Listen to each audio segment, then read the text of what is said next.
ஆன்மீகம் வேர்ல்ட் நேயர்கள் அனைவருக்கும் அன்பார்ந்த வணக்கம். இன்னைக்கு நம்ம குரு பெயர்ச்சி காலகட்டத்துல இந்த 12 ராசிக்காரர்களுக்கும் எப்படி இருக்க போகுது அப்படின்ற பத்தி சொல்றதுக்காக இன்னைக்கு நம்ம கூட ஆன்மீக சொற்பொழிவாளர் ஜோதிட சிரோன்மணி டாக்டர் தீபா அருளாளன் மேம் நம்ம கூட இணைந்திருக்காங்க. அவங்க கிட்ட நிறைய விஷயங்கள் கேட்டு தெரிஞ்சுக்கலாம். வாங்க. வணக்கம் மேம். வணக்கம்மா மேம். இந்த குரு பெயர்ச்சியில 12 ராசிக்காரர்களுக்கும் எப்படி இருக்க போகுது அப்படின்ற பத்தி இன்னைக்கு நம்ம இந்த வீடியோல பார்க்க போறோம்.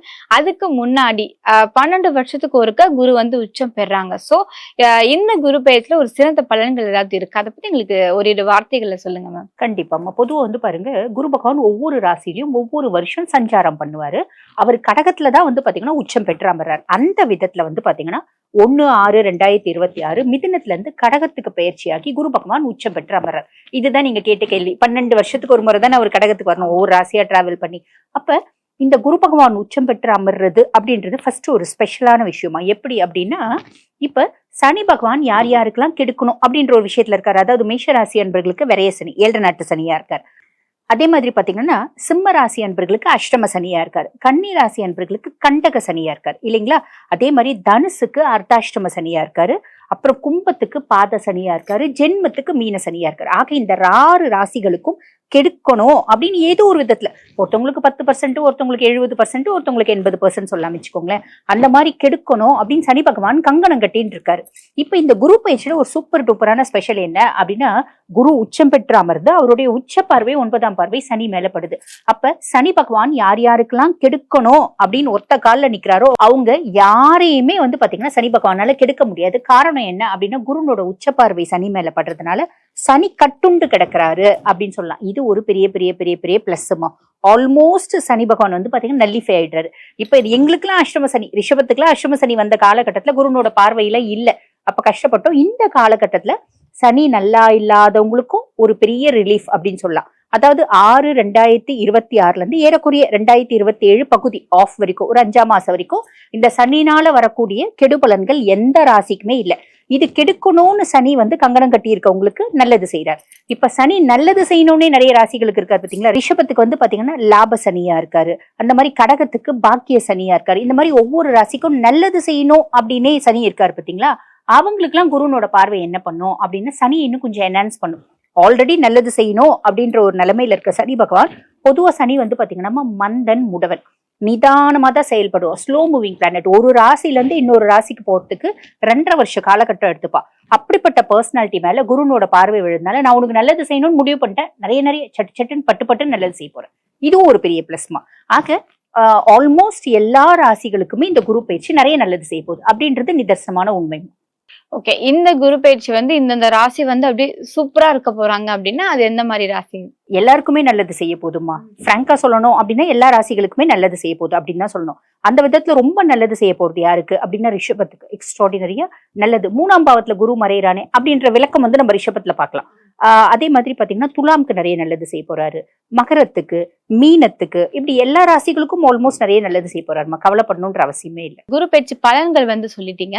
இப்ப நம்ம 12 ராசிக்காரர்களுக்கும் இந்த குரு பயிற்சி எப்படி இருக்க போகுது அப்படின்னு பார்க்க போறோம். முதலாவதாக இருக்கிற மேச ராசிக்கு இந்த குரு பயிற்சி எப்படி இருக்க போகுது. அவங்க 7 நாட்டு சரியில இருக்கிறாங்க.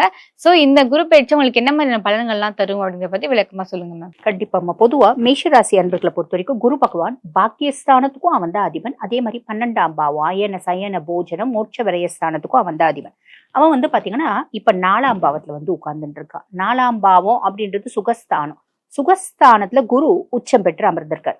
கடந்த சில வருடங்களா நம்ம வந்து சொல்றோமா, 7 நாட்டு சனி ஆரம்பிச்ச உடனே நிறைய மேஷராசி அன்பர்கள் சொல்றது என்ன அப்படின்னா, மேடம் நான் வந்து ஜாதகம் பார்க்க வருவாங்க பாத்தீங்களா. அப்ப சொல்றது, மேடம் நான் கையில வந்து பாத்தீங்கன்னா ஏறக்குறைய ஒரு 2 லட்சம் ரூபாய் வச்சிருந்தேன், 10 லட்சம் ரூபாய் வச்சிருந்தேன். ஒவ்வொருத்தவங்க ஒவ்வொரு விதமா சொல்றது. என் பொண்டாட்டி என்ன பண்ணா, மச்சிஞ்சி ஹெல்ப் கேட்டா. அவ தங்கச்சி ஹெல்ப் கேட்டா. நான் சொன்ன கொடுக்க வேணாம், அவ திருப்பி கொடுப்பான்ற நம்பிக்கை இல்ல. இப்ப நம்மளுக்கு இருக்கிற விஷயங்களை நம்ம எதுக்கு, நம்மளுக்கு இருக்க செலவுகளை நம்ம ஏன் கொடுப்பானே அப்படின்ற மாதிரி பலவிதமா நானும் அட்வைஸ் பண்ணேன். உன் தம்பி கொடுக்குற, உன் அண்ணனு கொடுக்குற, என் தங்கச்சி கொடுக்க மாட்டியா அப்படின்னு சண்டை போட்டு வாங்கி கொடுத்துட்டு இப்ப அவ நடையா நடக்கிறா. குழந்தைக்கு ஃபீஸ் கட்ட வச்சிருந்த காசு வாங்கி கொடுத்தா நடையா நடக்கிறா, தங்கச்சி கொடுக்க மாட்டேங்கிறா. ஆக கையிருப்பு 2 லட்சம் ரூபாய் இருந்தாலும் சரி, 10 லட்சம் ரூபாய் இருந்தாலும் சரி, அதே மாதிரி பாத்தீங்கன்னா 20 லட்சம் ரூபாய் இருந்தாலும் சனி பகவான் 7 நாட்டு சனியா வந்ததுல இருந்து அந்த கையிருப்பை புடுங்கினார். புரியுதுங்களா? நிறைய பேருக்கு நடந்துச்சு. ஒரு சிலர் இந்த மாதிரி சொல்லுவாங்க, ஒரு சிலர் என் ஃப்ரெண்டு மாட்டேன்னு சொல்ல முடியாத உறவு, காசு கேட்டாங்க மேடம், கொடுத்தேன், திருப்பி வரவே இல்லை, வருமா அப்படின்னே ஜாதகம் கேட்க வருவாங்க. புரியுதுங்களா?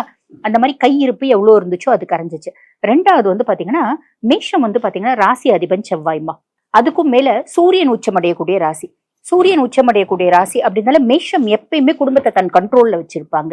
எந்த ஒரு விஷயம் செய்யறாங்க அப்படின்னாலும் நேர்த்தியா செய்வாங்க, பர்ஃபெக்டா பிளான் போடுவாங்க, அந்த பிளானை சக்சஸும் பண்ணுவாங்க அப்படின்னு சொல்லலாம். அப்படிப்பட்ட மேஷராசி என்பர்கள் குடும்பத்தை கண்ட்ரோல்லே வச்சிருந்தவங்க இப்ப என் குடும்பம் என் கண்ட்ரோல்ல இல்ல.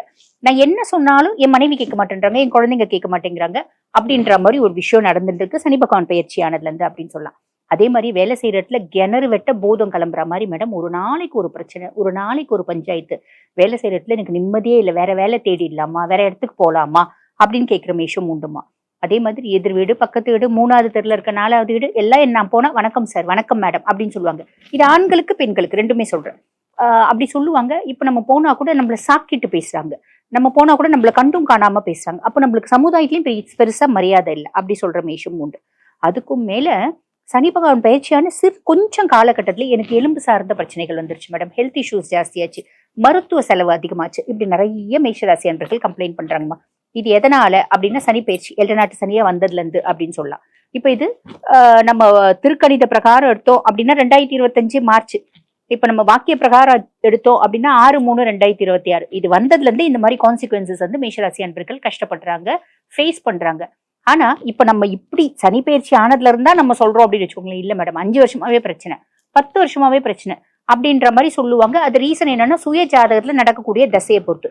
இவ்வளோ கஷ்டப்படுற மேஷராசி அன்பர்கள் எதனால அப்படின்னா முக்கியமா சனினால. இப்ப இவங்களுக்கு ஒரு பெரிய பெரிய பெரிய பெரிய பிளஸ் என்ன அப்படின்னா இவங்க கஷ்டங்கள்லாம் ஓரளவுக்கு சார்ட் அவுட் ஆக போகுது. முக்கியமா இந்த 5 விதமான கஷ்டமும். ரீசன் என்ன அப்படின்னா குருனோட உச்ச பார்வை சனி மேல படியுது. இப்ப இந்த குரு பயிற்சினால ஒரு ஃபர்ஸ்ட் பெனிஃபிட் என்ன அப்படின்னா இதுதான். அது ஒரு முதல்ல நல்ல விஷயமா. ரெண்டாவது வந்து பாத்தீங்கன்னா குரு பகவான் எந்த பாவத்துல உட்கார்ந்துட்டு இருக்கான், சுகஸ்தானத்துல உட்கார்ந்துட்டு இருக்கான். சுகஸ்தானத்துல உட்கார்ந்துட்டு இருக்கான் அப்படின் போது நிறைய மேஷராசி அன்பர்கள் டிஃபால்ட்டா வீடுன்னு ஒண்ணு கட்டுவாங்கம்மா, வீடுன்னு ஒண்ணு வாங்குவாங்க. இடமாற்றம் அப்படின்றது இருக்கும். ஒரு 10 வருஷமா ஒரு இடத்துல வேலை செஞ்சுட்டு இருக்காங்க வச்சுக்கோங்கம்மா. இப்போ வந்து பாத்தீங்கன்னா அந்த வேலை பிடிக்கல, எனக்கு வேலையில ப்ரெஷர்ஸ் இருக்கு, எனக்கு நான் இந்த இடத்த விட்டுட்டு அந்த வேலை செய்யற இடத்த விட்டுட்டு இன்னொரு வேலைக்கு போகணும், அனலைஸ் பண்ணிட்டு போகலாம். இருக்கிற இடத்துல எனக்கு நெய்பர்ஸ் கூட எல்லாம் பஞ்சாயத்து இருக்கு, பிரச்சனை இருக்கு, பூமி யோகம் இல்லைன்ட்டாங்க, வாசு தோஷம் இருக்குன்ட்டாங்க, இப்படி ஏதோ ஒரு காரணம் இருக்கும். நான் வந்து வேற இடத்துக்கு போகலாம், இல்ல வெளி இடத்துல எனக்கு நல்ல வேலை கிடைச்சிருக்கு, அதனால நான் வெளியே ஊருக்கு போகலாம். இப்படி ஒரு விஷயம் வருமா, அனலைஸ் பண்ணிட்டு தாராளமா போகலாம். ஓகேங்களா? ஃபர்ஸ்ட் இந்த 2 நல்லது நடக்கும். அதுக்கப்புறம் வந்து இவ்வளோ நாளா எங்க அம்மா எல்லா இடமும் எனக்கு சப்போர்ட் இல்லை அப்படி சொல்ற மேஷராசி அன்பர்களுக்கும் அம்மா சப்போர்ட்டா இருப்பாங்க. ஏதோ என் புள்ள கஷ்டப்படுது, நான் ஏதோ ஒண்ணு என்னோட கௌரவத்துல விட்டு கொடுத்துட்டேன், என்னுடைய ஈகோலாம் விட்டு கொடுத்துட்டேன், என் பசங்க என்ன ரொம்ப கஷ்டப்படுத்திட்டாங்க, நான் இருந்தாலும் மன்னிச்சிடுறேன். அம்மா குணம் மன்னிக்கிற குணம் மறக்கிற குணம் தானே. அதனால அம்மா வந்து சப்போர்ட் பண்ணக்கூடிய அமைப்பு. அதே மாதிரி எங்க அம்மா முதல்ல இருந்து எனக்கு சப்போர்ட் தாங்க. ஆனா எங்க அம்மாக்கு பயங்கர ஹெல்த் இஷ்யூஸ் இருக்கு அப்படின்னா அந்த ஹெல்த் இஷ்யூஸ்ல ஒரு பெரிய முன்னேற்றம் அப்படின்றது வரும். ஆக அம்மானோட சப்போர்ட் அப்படின்றது கிடைக்கும். அதே மாதிரி இவங்களோட ஒரு ஸ்டேட்டஸ், இவங்களோட ஒரு என்ன சொல்றது சுகங்கள் அப்படின்னு சொல்லுவாங்க பார்த்தீங்களா, கம்ஃபர்ட் அதிகமாகக்கூடிய காலகட்டம் அப்படின்னு சொல்லலாமா. இவங்க இவ்வளவு நாள் எவ்வளவு கஷ்டப்பட்டாங்களோ அந்த கஷ்டத்துல இருந்து கொஞ்சம் முன்னேற்றம். இது மட்டும் இல்லம்மா, இன்னும் எத்தனையோ விதத்துல மேஷராசி அன்பர்கள் கஷ்டப்படுறாங்க. எல்லாமே இருக்கு, குடும்பத்துல நிம்மதி இல்லை, எல்லாமே இருக்கு. மனைவி நல்லா அமைச்சிட்டாங்க, கணவர் நல்லா அமைச்சிட்டாங்க, பிள்ளைங்க பெரிய தலைவலியா இருக்கு, சொந்த பந்தம் பெரிய பிரச்சனையா இருக்கு. இப்படி எல்லாமே நல்லா இருந்துச்சுங்க, நானே போய் ஒண்ணுத்துல ட்ராப் ஆகி கஷ்டப்படுறேன். இப்படி எத்தனையோ கஷ்டங்கள் தீர்வுக்கு வரக்கூடிய காலகட்டம் அப்படின்னு சொல்லாமா. இதுல ஜாக்கிரதையா இருக்கணும் அப்படின்னா ரொம்ப சிம்பிள்மா. என்னன்னா ராகு பகவான் அவங்களுக்கு வந்து லாபஸ்தானத்துல இருக்கார். லாபஸ்தானத்துல இருக்க ராகு வந்து பாத்தீங்கன்னா 6ஆம் மாசம் வரைக்கும் குருனோட பார்வை இருப்பாரு. 6ஆம் மாசத்துக்கு மேல குரு வந்து மிதுனத்துல இருந்து கடகத்துக்கு வந்துடுறாரு இல்லைங்களா, ராகு மேல குருனோட பார்வை அப்படின்றது இருக்காது. அப்ப ஃப்ரெண்ட்ஸை முழுக்க நம்புறாங்க. மேஷம் வந்து யாரையாவது நம்பினா ரொம்ப தெளிவா நம்பும். முழுக்க நம்புறாங்க அப்படின்னா, என் ஃப்ரெண்டு சொன்னா ஆன்லைன் ரம்மி விளையாட சொல்லி, என் ஃப்ரெண்டு கூட சேர்ந்து நான் வந்து ஆன்லைன்ல ட்ரேடிங் பண்றேன் அப்படி இல்லைன்னா முழுசும் ஃப்ரெண்டை நம்பக்கூடாது. இதுல ஒண்ணு கவனம் அப்படின்னு வச்சுக்கணும். அதே மாதிரி இந்த டிஜிட்டல் இதுல வந்து கொஞ்சம் ஏமாறுறதுக்கான வழியும் வாய்ப்பும் உண்டு. ஃப்ரெண்ட்ஸ் இருக்காங்க, இப்ப இள வயசு பிள்ளைங்க என்ன பண்ணும், எஃபில வந்து மெசேஜ் போடுறது, இன்ஸ்டால மெசேஜ் போடுறது, இதெல்லாம் நம்மளுக்கு வந்து ட்ராப் ஆகிறதுக்கு வாய்ப்பு உண்டு. 6ஆம் மாசத்துல இருந்து 12ஆம் மாசம் வரைக்கும் இதுல நம்ம கொஞ்சம் உஷாரா இருக்கணும். நம்ம ஏதோ செய்ய போயிட்டு நம்மளுக்கு வந்து பாத்தீங்கன்னா இந்த ஃபோனு, இன்ஸ்டா, எஃபி இதெல்லாம் ட்ராப் ஆகிறதுக்கு, உங்களோட மெசேஜே வச்சு உங்களை வந்து பாத்தீங்கன்னா ட்ராப் பண்றதுக்கான வழியும் வாய்ப்பும் உண்டு. ராகு மேல குருனோட பார்வை இல்லை அப்படின்றதால இன்னொன்னு தப்பான சவகாசம் வரும். இந்த பிள்ளை ரொம்ப நல்ல பிள்ளையா இருக்கும், சம்பந்தமே இல்லாம ஒரு பையன் ரொம்ப நல்ல பையன் நம்பி ஏமாறுறதுக்கான வழியும் வாய்ப்பும் கூட உண்டு. அதே மாதிரி இது வந்து பாத்தீங்கன்னா குழந்தைங்களோட ஆரோக்கியத்துல கொஞ்சம் கவனம் வேணும். இந்த 2 விஷயத்துல கவனம் வேணும். அதே மாதிரி பாத்தீங்கன்னா நம்ம பூர்வீக சொத்து பத்து வீடு வாசல்லாம் இருக்கு அப்படின்னா அதை போய் நம்ம பராமரிக்கணும். இல்ல அப்படின்னா சம்பந்தமே இல்லாம யாரோ ஒருத்தவங்க ட்ராப் பண்றதுக்கான அந்த ப்ராப்பர்ட்டியை வந்து பாத்தீங்கன்னா ஆக்கிரமிப்பு அப்படின்னு பண்றதுக்கான வழியும் வாய்ப்பு உண்டு. குழந்தை இல்லை அப்படின்றவங்களுக்கு இந்த நவீன சிகிச்சை மூலியமா குழந்தை பேர் அப்படின்னு கிடைக்கிறதுக்கான பிராப்தம் உண்டுமா. எல்லா நல்லதும் இருக்கு, சின்ன சின்ன விஷயங்கள் நம்ம கவனமா இருக்கணும் அப்படின்றதும் நான் சொல்லியிருக்கேன். ரீசன் என்ன அப்படின்னா நம்ம கவனமா இருக்கணும்ன்றது சொன்னா அவங்க வந்து உஷாரா இருப்பாங்க அப்படின்றதுக்காக. புரியுதுங்களா? ஆக மொத்தம் குரு பயிற்சி என்ன ஆன் தி ஹோல் ரிசல்ட் என்ன அப்படின்னு சூப்பரான ரிசல்ட் வரும், கவலைப்பட வேண்டாம். சொன்ன 4 விஷயம் டிஃபால்ட்டா வரும்.